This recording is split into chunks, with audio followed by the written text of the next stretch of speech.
പുസ്തകം നാം പരിശോധിച്ചാൽ ദൈവത്തെ കുറിച്ച് ഒട്ടനവധി പേരുകൾ, നാമങ്ങൾ പറഞ്ഞിട്ടുണ്ട്.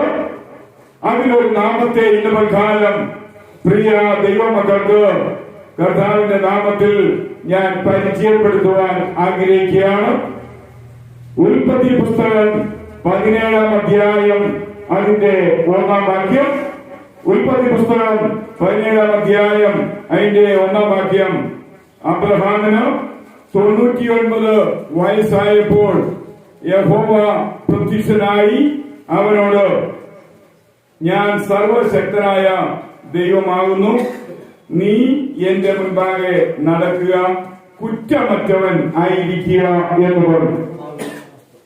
വാത്സല്യമുള്ള ദൈവമക്കളെ, പലപ്പോഴും ദൈവത്തിന്റെ അനുഗ്രഹം ഒരു മനുഷ്യനെ വരുവാൻ സമയം വൈകി എന്ന് വന്നേക്കാം. വിശുദ്ധ വേദ പുസ്തകത്തിൽ ഉൽപ്പത്തി പുസ്തകം 12-ാം അധ്യായം അതിന്റെ 4-ാം വാക്യം, യഹോവ തന്നോട് കൽപ്പിച്ചതനുസരിച്ച് അബ്രാം യാത്ര പുറപ്പെട്ടു. ലോത്തും അവനോടുകൂടെ പോയി. ഹാരാനിൽ നിന്ന് പുറപ്പെടുമ്പോൾ അബ്രഹാമിന് 75 വയസ്സായിരുന്നു. പ്രിയ ദൈവമക്കളെ, അബ്രഹാമിനെ ദൈവം വിളിച്ച്, അബ്രഹാം ദൈവത്തിന്റെ വിളി കേട്ട് അബ്രഹാം ദൈവത്തിന്റെ പിന്നാലെ ഇറങ്ങി തിരിക്കുമ്പോൾ, യാത്ര പോകുമ്പോൾ തന്റെ പ്രായം 75 വയസ്സായിരുന്നു എന്ന് ബൈബിളിൽ രേഖപ്പെടുത്തിയിരിക്കുന്നു. ഉൽപ്പത്തി പുസ്തകം 17-ാം അധ്യായം അതിന്റെ 1-ാം വാക്യം, അബ്രഹാമിന് 99 വയസ്സായപ്പോൾ യഹോവ പ്രത്യക്ഷനായി അവനോട്, ഞാൻ സർവശക്തനായ ദൈവം ആകുന്നു, നീ എന്റെ മുൻപാകെ നടക്കുക, കുറ്റമറ്റവനായിരിക്കുക. പ്രിയ ദൈവമക്കളെ, ഇപ്പോൾ എത്ര വർഷമായി? 75-ാമത്തെ വയസ്സിൽ വിളിച്ചു, 99-ാമത്തെ വയസ്സിൽ തന്നോട് പറയാണ് കുറ്റമറ്റവനായി നടക്കുക. 24 വർഷം വിളി കേട്ട് വെളിപ്പുറത്ത് ദൈവ പിൻപാലെ ഇറങ്ങി തിരിച്ച് ദൈവത്തിന് വേണ്ടി അബ്രഹാം നടന്നു. 24 വർഷത്തെ നടപ്പ് കഴിഞ്ഞപ്പോൾ ദൈവം പറയുകയാണ്, കുറ്റമറ്റവനായി വീണ്ടും നടക്കുക. എന്നെ കേൾക്കുന്ന വാത്സല്യമുള്ള ദൈവമക്കളെ, നമ്മളെ ദൈവം വിളിച്ച് വളരെ നാളുകൾ കഴിഞ്ഞിട്ട്, വളരെ നീണ്ട വർഷങ്ങൾക്ക് ശേഷമായിരിക്കാം ഒരു പക്ഷേ നമ്മുടെ ജീവിതത്തിലേക്ക് അനുഗ്രഹം കയറി വരുന്നത്. ആമേൻ. ഒരു കാരണവശാലും നാം ദൈവത്തോട് അനുഗ്രഹത്തിന് കാലതാമസമോ സമയദൈർഘ്യമോ ഉണ്ടായി എന്ന കാരണത്താൽ നമ്മൾ പരിഭവിക്കരുത്, പരാതിപ്പെടരുത്, കോപിക്കരുത്, ദേഷ്യപ്പെടരുത്, അവനോട് എതിർത്ത് നിൽക്കരുത്, അവനെ വിട്ട് പിന്മാറി പോകരുത്. 24 വർഷം ദൈവ പിൻപാകെ നടന്നിട്ടും, ദൈവത്തോടുകൂടെ നടന്നിട്ടും അബ്രഹാമിന്റെ അനുഗ്രഹം എന്തുകൊണ്ട് വൈകി എന്ന ചോദ്യത്തിന് ഒരു ഉത്തരവും കണ്ടെത്തുക വിശുദ്ധ വേദപുസ്തക സംബന്ധമായി പ്രയാസത്തിലായിരിക്കാൻ പ്രിയ വാത്സല്യമുള്ള ദൈവമക്കളെ, ദൈവത്തിന്റെ സമയം അതുവരെ നമ്മൾ കാത്തിരിക്കണം. ദൈവത്തിന്റെ സമയം വരെ ക്ഷമയോടെ സഹിഷ്ണുതയോടെ കാത്തിരുന്നാൽ അനുഗ്രഹം ആ സമയത്ത് കിട്ടും. അതുകൊണ്ട് ദൈവത്തിന്റെ സമയത്തിന് മുൻപാകെ നമ്മുടെ സമയത്തെ കൗണ്ട് ചെയ്താൽ ആ കൗണ്ടിങ്ങില് മിസ്റ്റേക്ക് ഉണ്ടാകാനുള്ള എല്ലാ സാധ്യതയുമുണ്ട്. ഇനി ഒരു വാക്യം കൂടെ ഒന്ന് വായിക്കട്ടെ. ഉൽപ്പത്തി പുസ്തകം 21-ാം അധ്യായം 5-ാം വാക്യം, തന്റെ മകനായ ഇസ്ഹാക്ക് ജനിക്കുമ്പോൾ അബ്രഹാമിന് 100 വയസ്സായിരുന്നു. വാത്സല്യമുള്ള ദൈവമക്കളെ, 75-ാമത്തെ വയസ്സിൽ വിളിച്ചു. 99-ാമത്തെ വയസ്സിൽ തന്നോട് ദൈവം പറയാണ്, കുറ്റമറ്റവനായി നടക്കുക. 24 വർഷത്തെ നടപ്പിന് ഒരു പ്രയോജനവും ഉണ്ടായില്ല. 24 വർഷത്തെ വിശ്വാസത്തിന് ഒരു നേട്ടവും കാണത്തക്കവണ്ണം ഉണ്ടായില്ല. 24 വർഷം കഴിഞ്ഞപ്പോൾ ദൈവം അബ്രഹാമിനോട് പറയാണ്, ഇനിയും നീ കുറ്റമറ്റവനായി നടക്കുക. ആ നടപ്പ് 1 വർഷവും കൂടെ നീണ്ടു. അങ്ങനെ 100 വയസ്സായി. 75-ാമത്തെ വയസ്സിൽ വിളി കേട്ട് അബ്രഹാം 25 വർഷമായി ദൈവത്തിന്റെ വെളിപ്പുറത്ത് അവന്റെ പിന്നാലെ ഇറങ്ങി അവന്റെ വാക്കനുസരിച്ച് അവന്റെ കൽപ്പന അനുസരിച്ച് നടക്കുകയാണ്. 100 വയസ്സായി. ഇപ്പോൾ 25 വർഷം പിന്നിട്ടു. 100-ാമത്തെ വയസ്സിൽ ഇതാ അനുഗ്രഹം വരികയാണ്. അതുകൊണ്ട് വാത്സല്യമുള്ള ദൈവമക്കളെ, നമ്മുടെ ജീവിതത്തിലെ തെറ്റിദ്ധാരണകൾ മാറിപ്പോകട്ടെ. നമ്മുടെ ജീവിതത്തിലെ അറിവുകേടുകൾ മാറിപ്പോകട്ടെ. നമ്മുടെ ജീവിതത്തിലെ അജ്ഞതകൾ മാറിപ്പോകട്ടെ. നമ്മുടെ ജീവിതത്തിലെ തിടുക്കം മാറിപ്പോകട്ടെ. നമ്മുടെ ജീവിതത്തിലെ ആവേശം മാറിപ്പോകട്ടെ. ദൈവത്തിന്റെ സമയം, ആ സമയം നമുക്ക് അറിയുവാൻ ഒരു മാർഗവുമില്ല. അങ്ങനെയെങ്കിൽ ആ സമയം വരെ ശ്രമയോടെ സഹിഷ്ണുതയോടെ വിശ്വാസത്തിൽ നിന്ന് വ്യതിചലിക്കാതെ ദൈവസന്നിധിയിൽ നാം ക്ഷമയോടെ കാത്തിരുന്നാൽ ദൈവം നമുക്ക് തരുന്ന അനുഗ്രഹം മറ്റാർക്കും കൊടുക്കത്തില്ല. അത് നമുക്ക് തരും. വീട്ടിൽ ഞാൻ ഓർപ്പിക്കട്ടെ, ദൈവം ഒരു വ്യക്തി എന്ന നിലയിൽ നമ്മളിൽ ഒരാൾക്ക് തരുവാനായിട്ട് ദൈവത്തിന്റെ നിക്ഷേപ ഭണ്ഡാരത്തിൽ കരുതി വച്ചിരിക്കുന്ന അനുഗ്രഹം ഈ ലോകത്തിന് ഒരു മനുഷ്യൻ കൊണ്ടുപോകാൻ കഴിയുന്നില്ല. സമയം തെറ്റിയാലും നമുക്ക് വേണ്ടി റിസർവ് ചെയ്തിരിക്കുന്ന ദൈവിക നിക്ഷേപ പാത്രത്തിലെ അനുഗ്രഹം നമുക്ക് തന്നെ കിട്ടും. നമ്മുടെ അനുഗ്രഹം മാനുഷികമായ നിലയിലേ പോകത്തുള്ളൂ. യേശാവും യാക്കോബും അപ്പനായ ഇസ്ഹാക്കിന്റെ പ്രായം ആ അന്ധമായ അവസ്ഥയിൽ, തന്റെ കണ്ണുകൾക്ക് കാഴ്ചയില്ലാത്ത അവസ്ഥയിൽ, പ്രായം ചെന്ന അവസ്ഥയിൽ മക്കളെ അനുഗ്രഹിക്കാനായിട്ടുള്ള സമയമായി. അനുഗ്രഹം കൊടുക്കേണ്ടത് യഹൂദന്മാരുടെ രീതി അനുസരിച്ച് മൂത്ത മകനായ യേശാവിനാണ്. എന്നാൽ യേശാവിനേക്കാൾ മുമ്പ് കണ്ണ് കാണാത്ത, ആളെ അറിയാത്ത, ആളെ തിരിച്ചറിയാത്ത അപ്പനായ ഇസ്ഹാക്കിന്റെ മുൻപിൽ ചെന്ന് യാക്കോബ് അനുഗ്രഹം തട്ടിയെടുത്തുകൊണ്ട് പോയി. പ്രിയ ദൈവമക്കളെ, ഇത് മാനുഷികമാണ്. ഇത് ഞാൻ പറയട്ടെ, ഈ ലോകപ്രകാരം മാനുഷികമായ രീതിയിൽ നമുക്ക് കിട്ടേണ്ട ആനുകൂല്യ, സഹായ, നന്മ, ഗുണങ്ങൾ എല്ലാം മറ്റൊരാൾ അപഹരിച്ചു കൊണ്ടുപോയേക്കാം. നിങ്ങൾക്കും എനിക്കും അറിയാം, നമ്മുടെ നാട്ടിലെ രീതിയുള്ള കൈകുളവൻ കാര്യക്കാരൻ എന്ന് പറയുന്ന പോലെ അർഹതപ്പെട്ടവന് കിട്ടേണ്ട ആനുകൂല്യ, അനുഗ്രഹ സഹായങ്ങൾ പലപ്പോഴും അർഹതയില്ലാത്തവൻ അവന്റെ അസാന്നിധ്യത്തിൽ തട്ടിക്കൊണ്ടുപോകുന്നത് ഈ ലോകത്തിലെ സമ്പ്രദായമെങ്കിൽ ഞാനൊരു പരമയാഥാർത്ഥ്യം പറയട്ടെ, ഈ ലോകത്തിന്റെ സമ്പ്രദായ നിയമങ്ങൾക്ക് 100% വിരുദ്ധമായിട്ടാണ് വേദപുസ്തകത്തിൽ നിയമ സംവിധാനം നൽകുന്നത്. 25 വർഷം കാത്തിരിക്കേണ്ടി വന്നിട്ടും അബ്രഹാമിന് ദൈവം കൊടുക്കാനുള്ള തന്റെ നിക്ഷേപത്തില് തന്റെ അനുഗ്രഹം മറ്റൊരാൾക്ക് കൊടുത്തിട്ടില്ല.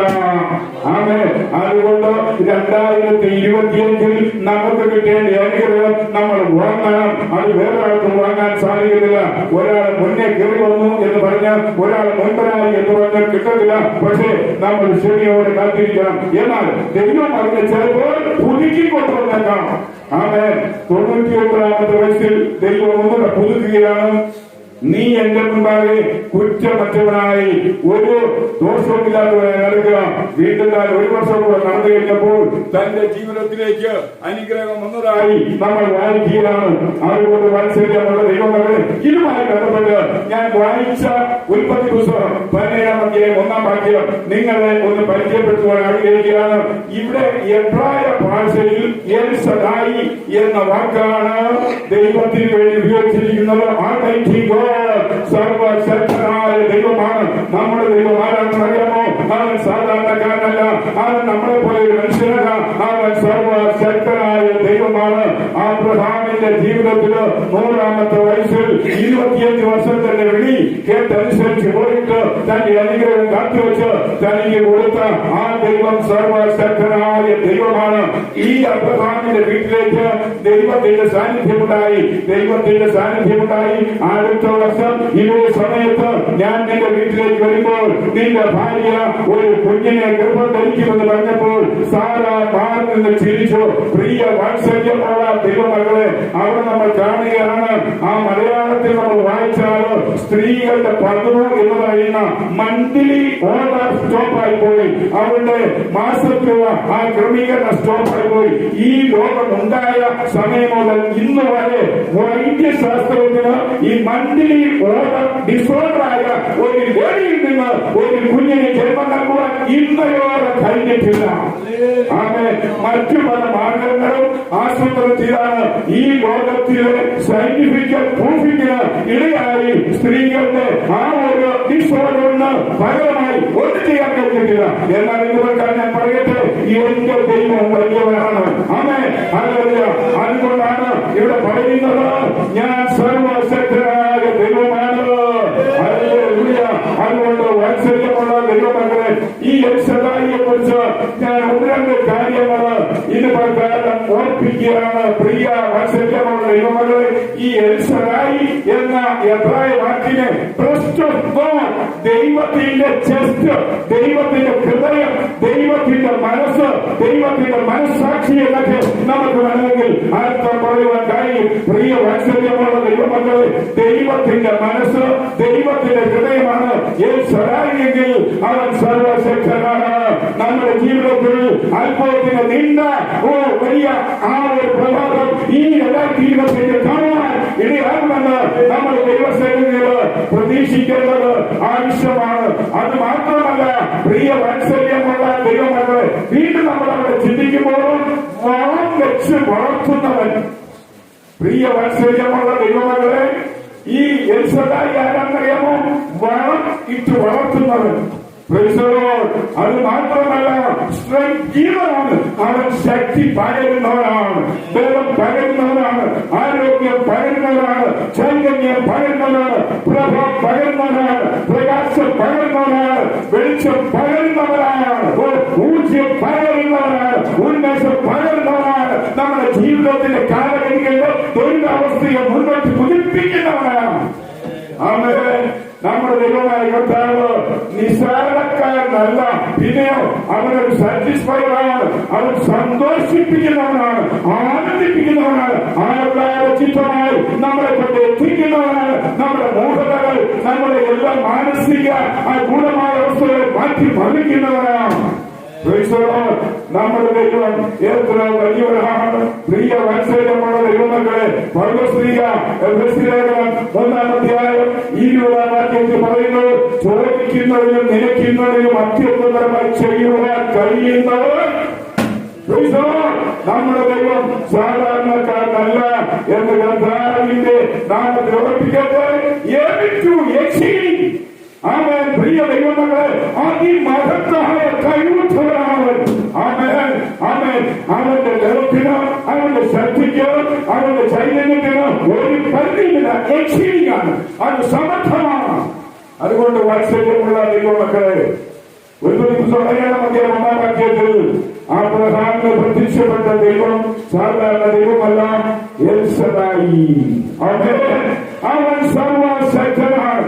അങ്ങനെയെങ്കിൽ ആ സർവശക്തനായ ദൈവം മോറിയ മലയിലേക്ക് പോകുമ്പോൾ തന്റെ ഏക മകനായ ഇസ്രായേൽ ചോദിക്കുകയാണ്, അപ്പാ, നമ്മൾ രണ്ടുപേരുമാണ് യാത്രയിൽ.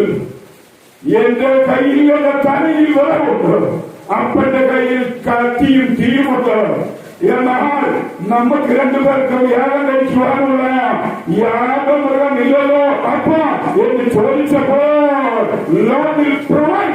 ദൈവം കരുതിക്കൊള്ളും മോനെ എന്ന് പറഞ്ഞ അപ്പന്റെ ആ യാത്ര മോറിയ മലയിലേക്ക് വിളിച്ചുവെങ്കിൽ മോറിയ മലയിൽ പോയി യാഗപീഠം ഒരുക്കി തന്റെ മകനെ പിടിച്ചു കെട്ടി ആ യാഗപീഠത്തിന്മേൽ കിടത്തി അവൻ ദ്രോഹിയുടെ അരിയിൽ തീമാനങ്ങൾ കത്തി ഒഴിക്കുകയാണ്. മകന്റെ മേൽ കത്തി ഒങ്ങിയപ്പോൾ സ്വർഗം പറയാൻ അബ്രഹാമെ നിർത്തു. പ്രിയ ദൈവമക്കളെ, നമ്മുടെ അനുഗ്രഹത്തിന് ഒരു തടസ്സവും ദൈവം കൊണ്ടുവരുത്തില്ല. ഭാവിയിൽ അനുഗ്രഹം അനുഗ്രഹത്തിന്റെ മാരിയുടെ പ്രവാഹമായി അബ്രഹാമിന്റെ മകനായ ഇസ്ഹാക്ക് മാറേണ്ടത് കൊണ്ട് അവന്റെ മേൽ കൈവക്കുവാൻ ദൈവം അനുവദിച്ചില്ല. അബ്രഹാം തിരിഞ്ഞു നോക്കിയപ്പോൾ ഇതാ യാഗത്തിനുള്ള ആറ്റുകുട്ടൻ കിടക്കുകയാണ്. പ്രിയ ദൈവമക്കളെ, നമ്മുടെ ആവശ്യത്തിന് നമ്മുടെ കയ്യിൽ ഇല്ല എങ്കിൽ God will substitute. പ്രിയ ദൈവമക്കളെ, പകരം അവന്റെ കയ്യിലുണ്ട്, അവൻ തരും. പ്രിയ വത്സരമുള്ള ദൈവമക്കളെ, മോദിയാമലയിൽ ഇസ്രായേലിനെ അല്ല യാഗം കഴിക്കേണ്ടതിന് അതിന് പകരം ദൈവം കൊടുത്തിരിക്കുകയാണ് ഒരു ആട്ടുകുട്ടൻ. അതുകൊണ്ട് നമ്മുടെ കലം കാലിയാകുമ്പോൾ, നമ്മുടെ പ്രസ് കാലിയാകുമ്പോൾ, നമ്മുടെ ഭരണം കാലിയാകുമ്പോൾ, നമ്മുടെ ഐക്യം കാലിയാകുമ്പോൾ, നമ്മുടെ മാഭരണി കാലിയാകുമ്പോൾ, സാരാഭാത്തില വിധവയുടെ അടുക്കളയിലെത്തി നാളുകളായി അടഞ്ഞുപോയെങ്കിൽ അവൾ മരിക്കാൻ ആഗ്രഹിച്ചിരിക്കുമ്പോൾ ഇതാ എന്റെ ദൈവത്തിന്റെ സ്വർഗീയ അനുഗ്രഹം ആ സാരാഭാത്തില വിധവയുടെ ആ ഭരണത്തിലേക്ക് കടന്നു വരികയാണ്. അവളെ അടുക്കളയിലെത്തി കത്തുകയാണ്. ചെറിയ പുറയും ചെറിയ മിന്നാമിനികൾ വ്യക്തമായി സാരാഭാത്തിലെ വിധവയുടെ അടുക്കളയിലെ അടുക്കളത്തിൽ കത്തിക്കൊണ്ടിരിക്കുമ്പോൾ എന്റെ ദൈവത്തിന്റെ സ്വർഗീയ കലാശാൽ ആ മാറ്റുകാർക്ക് കാലത്തക്കോളം തീ ആരി പടരുകയാണ്. അതുകൊണ്ടാണ് പറയുന്നത്, ചോദിക്കുന്നതിനും നിലയ്ക്കുന്നതിനും ആഗ്രഹപരമായി ചെയ്തു തരുവാൻ ഈ കർത്താവ് മതിയായവനാണ്. അതുകൊണ്ട് വാത്സല്യമുള്ള ദൈവമക്കളെ, സദായി നമ്മുടെ കർത്താവ് സർവശക്തൻ.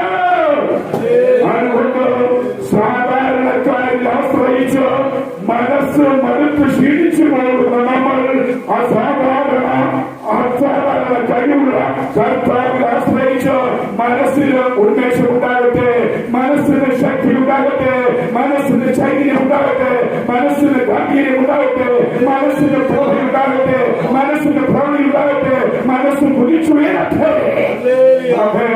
പ്രിയ വാത്സല്യമുള്ള ദൈവമക്കളെ, എത്രയോ ഭയങ്കരമാണ് ദൈവത്തിന്റെ കൃപയാണ്. അതുകൊണ്ട് ദൈവത്തിന്റെ ഹൃദയമാണ് അബ്രഹാമിന്റെ അടുക്കൽ വന്ന എൽസദായി. ആ എൽസദായി നമ്മുടെ ജീവിതത്തില് ശക്തി പകരുന്നതായി, സമാധാനം പകരുന്നതായി, ശാന്തി പകരുന്നതായി, ആശ്വാസം പകരുന്നതായി, ഉന്മേഷം പകരുന്നതായി, ഉത്തേജനം പകരുന്നതായി, ജീവിതത്തിന്റെ നൈരാശ്യ മാറ്റി മുന്നോട്ട് കുതിക്കുവാൻ നമുക്കൊരു പ്രേരണ മാത്രമല്ല, ഒരു പ്രേരകനായിട്ടുകൂടെ അവൻ നമ്മളോടുകൂടെ ഉണ്ടാകട്ടെ. ആമേൻ. അതുകൊണ്ട് പ്രിയ വാത്സല്യമുള്ള ദൈവമക്കളെ, മതിയാവോളം തരുന്നവൻ, തൃപ്തിയാവോളം തൃപ്തിപ്പെടുത്തുന്നവൻ, വയറ് നിറയുന്നത് വരെ നിറയ്ക്കുന്നവനാണ്. അവൻ അല്പമായി ശകലമായി നമ്മുടെ ജീവിതത്തിൽ തന്ന് നമ്മളെ നിരാശപ്പെടാത്ത ദൈവമാണെന്നുള്ള കാര്യം നാം മറക്കരുത്. അതുകൊണ്ട് ഉൽപ്പത്തി അധ്യായത്തിൽ ദൈവം അബ്രഹാമിന്റെ 99-ാമത്തെ വയസ്സിൽ അവനെ പ്രത്യക്ഷപ്പെട്ടത് അവനോട് പറയുകയാണ്, ഞാൻ സർവശക്തനായ ദൈവമാകുന്നു.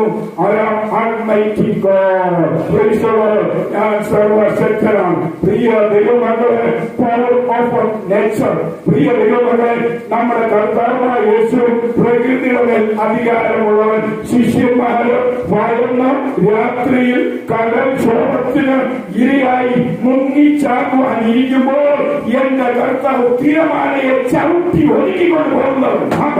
അവൻ സാധാരണക്കാരോ ലോക ചരിത്രത്തിൽ കടലിലെ തിരമാലയെ ചവിട്ടി നെടിച്ചവൻ എന്റെ കർത്താവ് മാത്രമാണ്. ആ വാക്കിനെ നമ്മൾ മൂലഭാഷയിൽ നോക്കുമ്പോൾ അവൻ രാത്രിയുടെ 4-ാം യാമത്തിൽ വെള്ളത്തിന്റെ മീതെ നടന്നു വരുന്നു. മൂലഭാഷയിലേക്ക് നമ്മൾ നോക്കുമ്പോൾ ആ ഭാഗം മലയാളി ഭാഷയിലാണ് എഴുതിയിരിക്കുന്നത്. തിരമാലയെ ചവിട്ടി ധരിക്കുന്നു എന്നാണ് അവിടെ എഴുതിയിരിക്കുന്നത്. ആമേൻ, ആമേൻ. പ്രിയ ദൈവമക്കളെ, നമുക്കറിയാം കടൽ തീരത്തിൽ ചെന്നാൽ ആ കടലുമായി എപ്പോഴും ബന്ധപ്പെടുന്ന ആൾക്കാർ, പിള്ളേര്, അവർ തിരമാലയുടെ കൂടെ ഓടാറുണ്ട്. അതിന്റെ മുകളിൽ കൂടെ നടന്നു നിങ്ങൾ കാണത്തില്ല. ആമേൻ. തിരമാലയുടെ കൂടെ അവര് അകത്തോട്ടും പുറത്തോട്ടും ഓടി നടന്നു പോകണം. പക്ഷെ അതിന്റെ മോളിൽ കൂടെ നടന്ന ഒറ്റയൊരു യേശു മാത്രമാണ്. ആമേൻ. അവൻ തിരമാലയെ ചവിട്ടി ധരിച്ചു. അങ്ങനെയെങ്കിൽ വാത്സല്യമുള്ള ദൈവമക്കളെ, ഈ ദൈവം സർവശക്തനാണ്. ഈ എൽശദായി എന്ന ദൈവം സർവശക്തനാകിയാൽ അവനെ പിൻഗമിച്ച് നമ്മൾ ഈ വർഷക്കാലം നമ്മുടെ ജീവിതത്തില് അനുഗ്രഹത്തിന്റെ മേൽ അനുഗ്രഹം പ്രാപിപ്പാൻ കർത്താവ് നമ്മെ സഹായിക്കുമാറാകട്ടെ. ആമേൻ.